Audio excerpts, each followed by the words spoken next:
Olá, amigos da Revolução Industrial Brasileira, como vão vocês? Eu e o Paulo Gala, mais uma vez, estamos aqui reunidos para, nessa cooperação entre os dois canais, demolir o YouTube Nomics. Vamos colocar dinamite nas bases do YouTube Nomics, desse monte de besteira que circula sobre economia pela internet brasileira, quase com uma exclusividade nacional, assim, gostaria de não termos essa exclusividade, né? Mas aquilo que não presta, nós temos uma baita inteligência para produzir. Mas vamos lá, o YouTube Nomics, né? Inteligência ou burrice, né? Aí depende da Pois. perspectiva. E aí o YouTube Nomics, né, essa tendência aí dos canais que falam sobre libertarianismo, ancapismo, sei lá mais o quê, eles vira e mexe nos surpreendem. O canal Ideias Radicais recentemente soltou uma que foi assim, doeu no fígado. Basicamente, mexeu num nervo exposto, né, do desenvolvimentista clássico, que é o seguinte: existe uma frase que para nós é lapidar, que é o seguinte: não dá na mesma você produzir potato chip e microchip. Basicamente não é, quer dizer, potato chip é a batatinha frita, né? E o microchip é o microchip, é que a palavra chip em inglês serve para as duas coisas. Então, a ideia básica de que o adensamento tecnológico de um produto é proporcional ao seu valor e, portanto, né, quem se especializa num produto básico primário é mais pobre do que quem se especializa num produto sofisticado. Isso explica a diferença da riqueza das nações, isso explica os gaps tecnológicos e as assimetrias econômicas no geral no mundo, e isso, vão me desculpar, é uma evidência. Só o Ideias Radicais e os amigos deles não acreditam nisso. E por que eu digo? Porque recentemente ele fez um vídeo atacando a ideia de que não, o Brasil não é condenado à pobreza por ser um fazendão. O Brasil pode ser ainda mais fazendão e progredir rumo ao desenvolvimento. Só não explicou como faz isso. E aí, olha, sinceramente, assim, era para a gente estar com armas na mão já, mas a gente não é disso, a gente vai com as ideias. Paulo, é contigo. Mete bronca, assim, eu acho eu acho que é de tripudiar, assim, sinceramente, mas vai, fala você. Boa.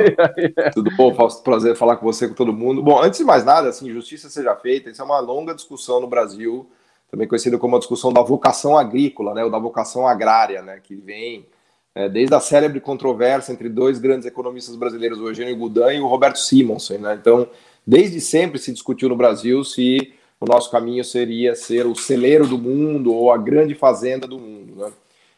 E eu acho que não. Aliás, eu acho que nenhuma ideia atrapalhou mais o Brasil do que essa ideia de ser o celeiro do mundo ou a grande fazenda. Primeiro que a gente já é o celeiro do mundo, né? Se você olhar o Brasil hoje, ele já é top 3 em soja, se você olhar trigo, né, café, milho, quer dizer, se fosse para a gente se tornar rico com o agro, a gente já deveria ser rico, Fausto, porque esse é o primeiro argumento que eu quero oferecer. Talvez hoje a agricultura brasileira seja mais sofisticada e talvez uma das mais relevantes do mundo, em termos de volume de produção, de técnicas, né, da agricultura avançada. E não obstante, o Brasil está numa draga, numa depressão econômica, com uma desigualdade enorme, enfim. Então, isso aí não nos levou ao desenvolvimento econômico, né? Claro que você pode argumentar que precisaria mais, né? De repente, a gente precisaria desmatar a Amazônia inteira, acabar com todo o território e ter só fazenda, né? Mas me parece que a gente já chegou num limite, a gente avançou muito já, e isso não trouxe grande benefício. O segundo argumento que eu queria oferecer é que todas as grandes fazendas ricas do mundo são também potências industriais. Então, se vocês repararem, as potências agrícolas, que são Holanda, França, Espanha, Estados Unidos, são também potências industriais, né? Aliás, eles são ricos porque são potências industriais e não porque são potências agrícolas, né? Esse é o X da questão que as pessoas não entendem. Tem muito país no mundo que é fazenda. Aliás, na África você encontra as grandes fazendas, né? Os países africanos são tipicamente fazendões, né? Mineradores e fazendas, né? Um país pobre, ele é tipicamente minerador e agro. Essa é a característica fundamental de um país pobre, né? Ele está especializado só em fazer mineração e agro, que são atividades, por assim dizer, fáceis, né? Que você planta as coisas na terra e que você tira as coisas do subsolo. Elas não demandam conhecimento, sofisticação produtiva, conhecimento tecnológico, né? Então, o que leva ao desenvolvimento econômico de verdade é isso que você falou, é a intensidade tecnológica, o domínio de tecnologias, é a capacidade de produzir coisas. Até mesmo no agro, Fausto, repare, o que tem de mais nobre no Fausto? Mais nobre no Fausto. É a careca. O que tem de mais nobre no agro? Não é o agro, porque é o trator, é o maquinário, são os químicos, os fertilizantes, a semente geneticamente modificada. A semente geneticamente modificada não é o grão de soja que você produz. Então, repare que, inclusive, todo o tech em torno do agro não é agro, né? É um tech de muito conhecimento, de maquinaria, de química fina, de semente geneticamente modificada. Então, quem é rico é quem domina essas coisas. É quem domina conhecimento, é quem domina a tecnologia. Não preciso falar aqui de Monsanto, de Syngenta, de John Deere, né? Você, Fausto, conhece melhor do que ninguém os grandes nomes tecnológicos ligados ao agro, que infelizmente não são brasileiros, né? São canadenses, são americanos. Por quê? Porque eles souberam fazer do agro deles uma catapulta tecnológica, né? Criaram a cidade de Chicago. Chicago é filho do agro americano, mas Chicago é Chicago. É uma potência industrial, sempre foi, né? Pensa na quantidade de fábricas de motores, de máquinas, de equipamentos que nasceu em Chicago, né? Então, o equívoco no Brasil, né, e dessa galera toda, é acreditar que a fazenda leva ao desenvolvimento econômico. Não, nenhuma fazenda leva ao desenvolvimento econômico.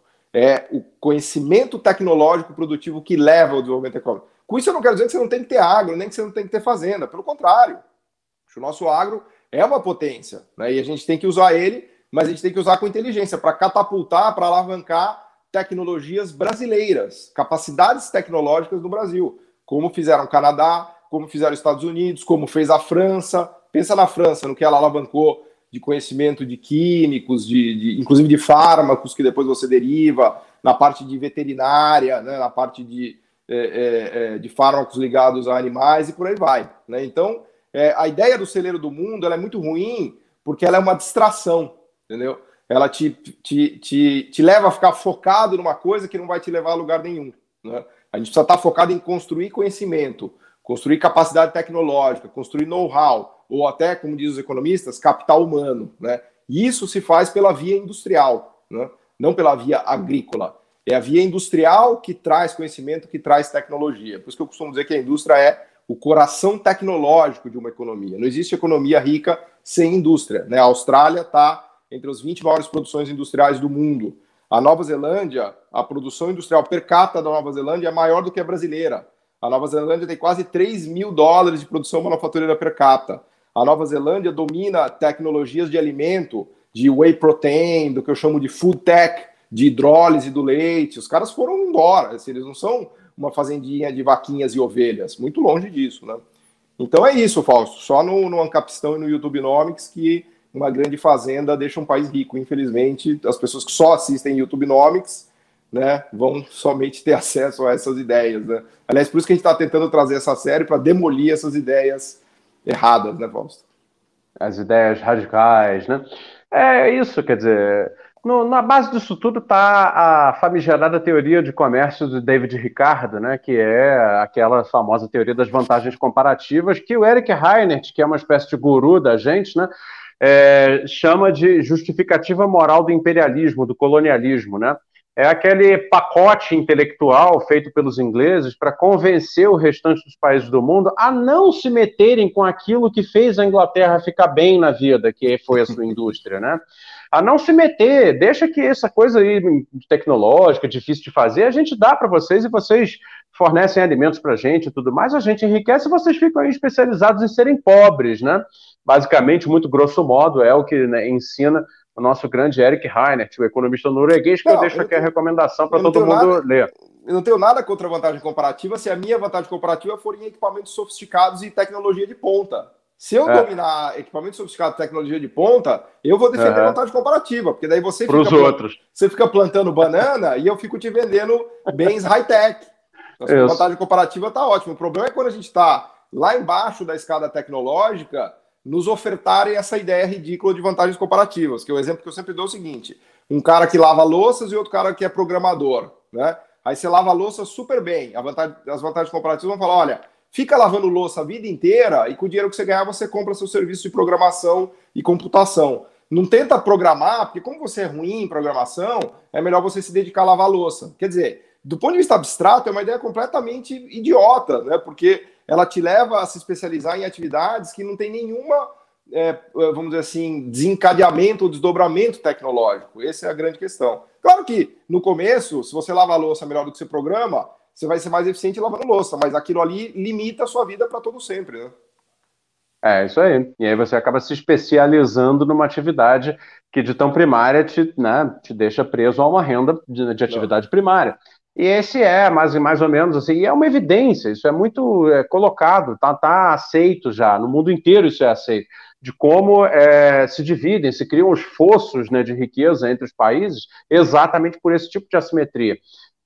Agora, tem um ponto que você falou aí, que é o seguinte, essa interação entre as economias, as atividades, né, primárias, agrícolas e minerais, e as indústrias associadas a elas, é um ponto que me seduz muito, eu gosto muito de discutir esse tema, pelo seguinte, você falou, com toda a correção do mundo, que as sofisticações produtivas que são trazidas para dentro das economias primárias, como equipamentos agrícolas, como equipamentos para mineração, os insumos todos, né, da biotecnologia, a própria codificação genética, que já não é nem mais produto manufatureiro, é produto laboratorial, né? Claro. De certa maneira, isso nos ensina a pensar o que é a indústria contemporânea. E isso é um fato, é uma coisa muito importante, porque não estamos aqui falando, pessoal, isso é que tem que ficar muito claro, entendeu? Que se deve abandonar a agricultura para termos uma indústria, não sei, de alguma coisa, né, de antigamente. Por exemplo, uma indústria de vidro, ela é uma indústria de vidro. Agora, uma codificação genética que pode fazer, por exemplo, uma vacina campus produtivo. Lembra do campus produtivo? Isso, a universidade produtiva, né? O que a gente tem que lembrar é o seguinte, nós estamos aqui defendendo a sofisticação das formas de produzir.